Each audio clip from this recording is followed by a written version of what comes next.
Pemirsa, terima kasih Anda masih bersama dengan kami dalam Berita Papua. Dan bagi Anda yang baru saja bergabung bersama kami, akan kami sajikan kembali 3 berita utama kami di hari ini.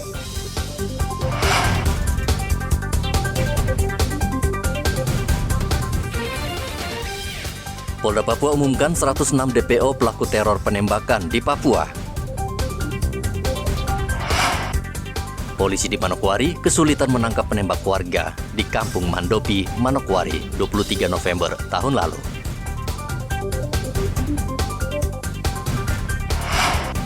Stok vaksin di Merauke masih kosong, warga belum bisa suntik vaksin booster kedua.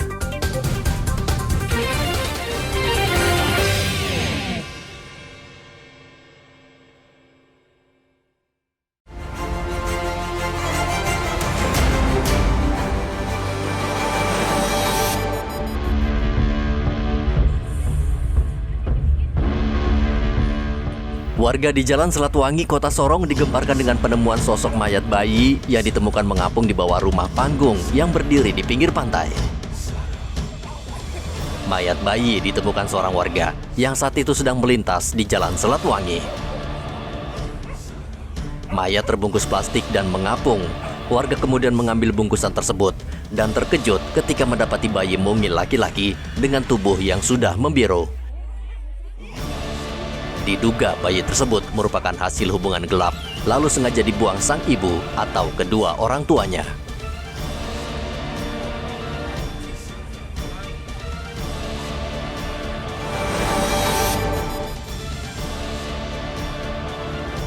Seorang bocah 7 tahun, warga Kampung Tomor, Kabupaten Asmat yang terjatuh di dermaga, ditemukan meninggal dunia. Saat itu korban diduga hendak menaiki kapal yang sedang berlabuh, namun tergelincir dan terjatuh. Korban ditemukan setelah dicari selama 2 hari.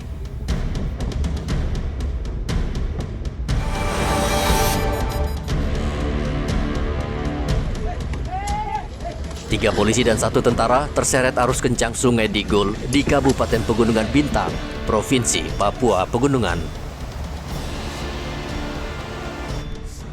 Keempat anggota TNI Polri yang hilang, diantaranya Pratu Ferdian Dwi Kusuma, Bribtu Yohanes Mateus, Bribda Risman Rahman, dan Bribda Stefan Randongkir.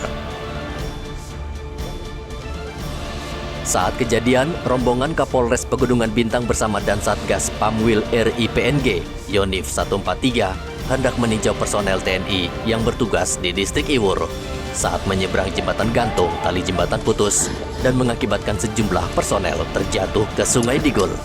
Beberapa personel bahkan menyelamatkan diri, namun 4 orang lainnya terbawa arus. 2 korban sudah ditemukan tewas dan 2-nya lagi masih dalam pencarian.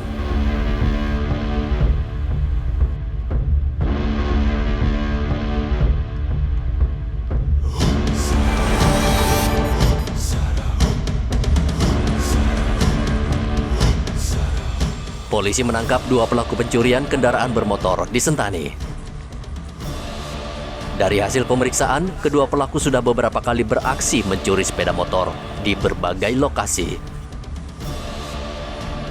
Pelaku membuka kunci menggunakan kunci T. Mereka mengaku sepeda motor hasil curian langsung dijual keluar Jayapura seperti Wamena dan Yalimo. Masyarakat diminta untuk lebih berhati-hati ketika memarkir kendaraan di lokasi yang rawan pencurian.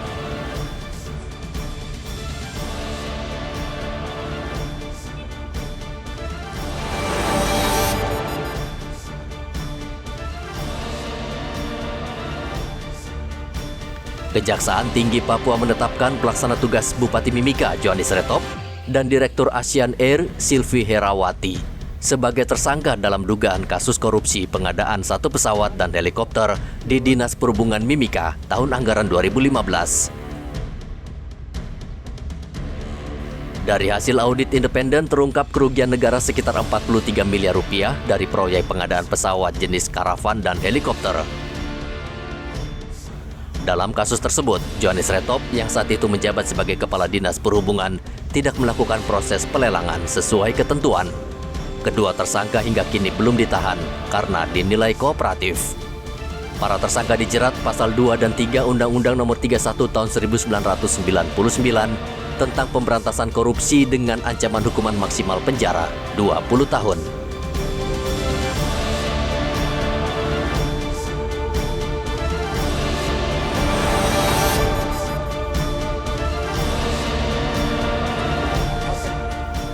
Polisi menangkap seorang pelaku tindak pencurian baterai menara Telkom di Kampung Nendali, Sentani Timur, Kabupaten Jayapura. Pelaku beraksi dengan menggergaji gembok pagar menara lalu menggondol puluhan baterai menara Telkom. Polisi menyita sebanyak 34 baterai, 1 gergaji besi, dan 1 buah gembok pagar tower. Diperkirakan kerugian yang diderita PT Telkom hampir 300 juta rupiah.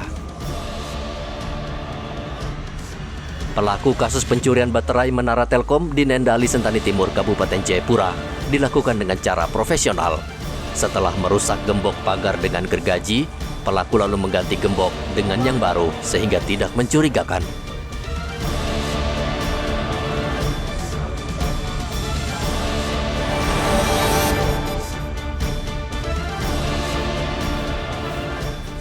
Polres Merauke meringkus 4 pencuri hewan ternak yang meresahkan warga Merauke. Para pelaku langsung dibawa ke Mapolres dan tengah menjalani pemeriksaan. Pencurian hewan ternak terjadi 12 Januari lalu. Korban mengaku saat itu hendak menjemput anaknya di sekolah. Ia melihat 2 pelaku sedang berusaha menggiring seekor hewan kambing miliknya. Namun korban tidak menghiraukan karena terburu-buru menjemput anak. Namun saat kembali, 5 ekor kambing raib digondol para pelaku. Menurut polisi, kambing tersebut dijual pelaku ke seseorang dengan harga 500 hingga 800 ribu rupiah per ekor. Polisi menghimbau warga agar waspada dan tidak membiarkan ternaknya berkeliaran tanpa pengawasan.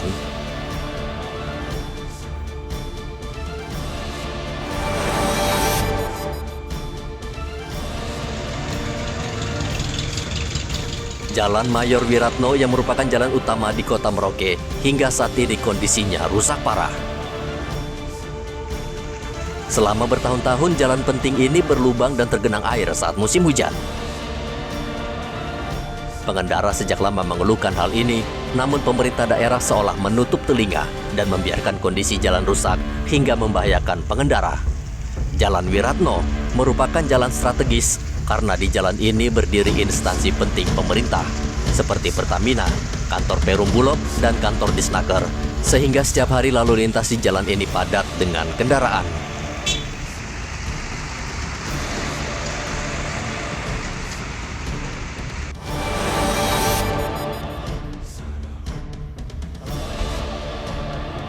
Seorang nelayan yang juga simpatisan kelompok separatis atau KKB di Kampung Wanam Pompi, Distrik Angkai Sera, Kabupaten Kepulauan Yapen, menyerahkan senjata api rakitan kaliber 3,8 mm dan 4 butir peluru kepada Kodim 1709 Yawa.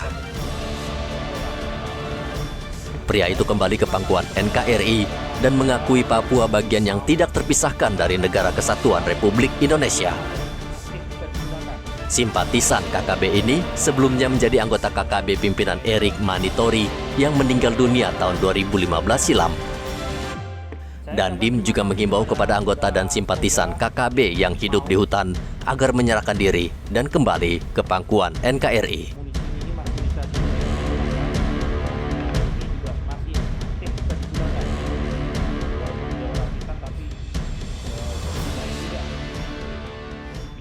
Pemirsa, informasi tadi mengakhiri jumpa kita dalam Berita Papua hari ini. Saya Heri Orun, mewakili seluruh kerabat kerja yang bertugas, mengucapkan terima kasih untuk kebersamaan Anda.